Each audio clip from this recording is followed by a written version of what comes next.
This is a crucial year for democracies worldwide, with more than 2 billion people casting a ballot according to the World Economic Forum.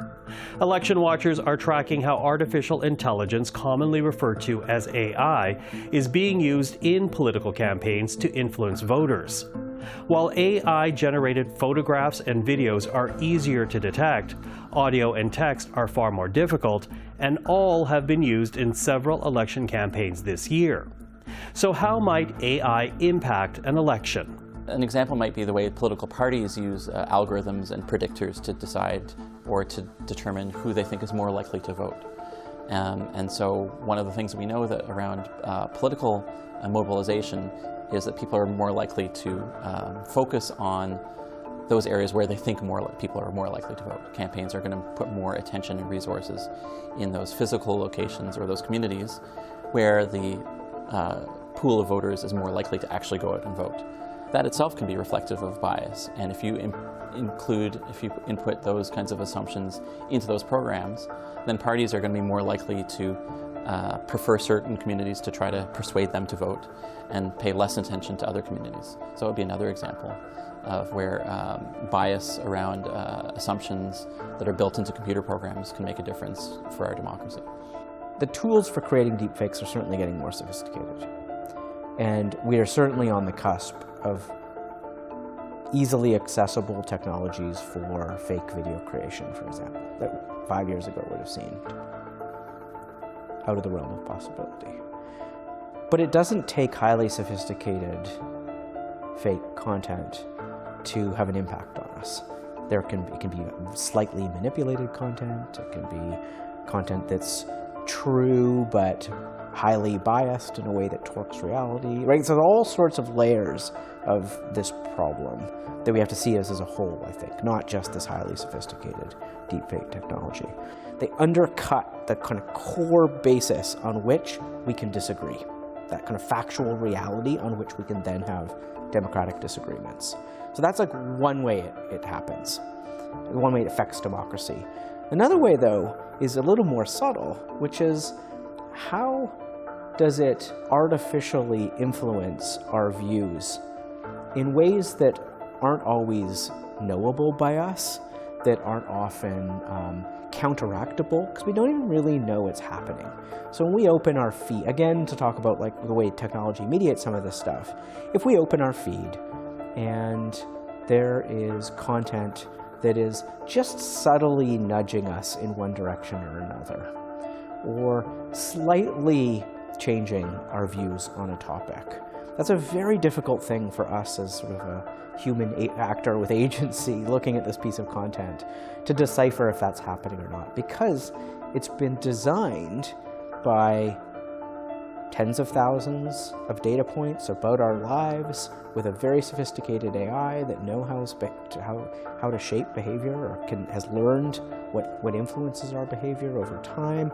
There's a big risk with AI-generated content which is not flagged or identified as such, having the capacity to mislead people to think this is the actual voice of this politician, this is an actual video that represents that this thing happened, where in fact it was generated by using artificial intelligence technology, what we call deep fakes. So audio or visual material that is really compellingly almost real, but was actually artificially generated with some of these new techniques and technologies. So we believe, and there's some moves in this, in particular in the United States, to outlaw the misuse of someone's voice for election purposes. But we think there's a lot that needs to be done. It is a risk. You see some parties using it for their own voices and images. In India, for instance, you can watch Narendra Modi sing songs in a variety of languages that he doesn't actually speak. That was Modi's own party that was promoting that, an attempt to have him communicate and reach a community that would have been maybe harder for him to reach.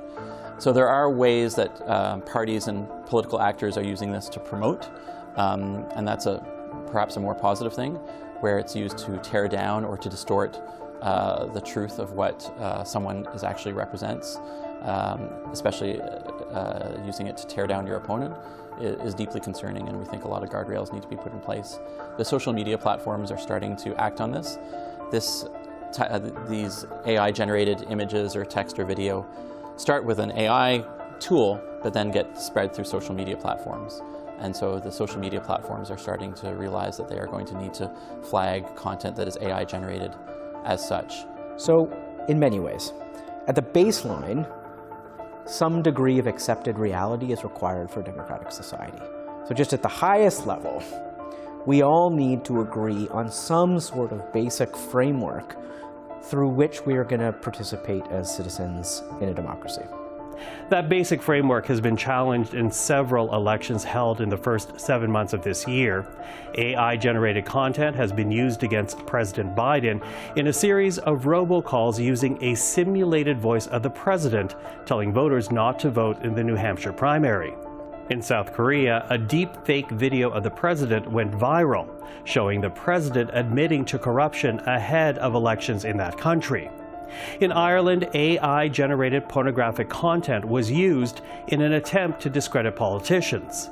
And in the recent UK elections, the first artificial candidate, AI Steve, received 174 votes, finishing in last place. The bot was promoted as a local MP to represent constituency views. To counter the use of AI in elections, experts want more voter awareness of artificial intelligence, and they are urging social media platforms to stop the spread of AI disinformation during election campaigns.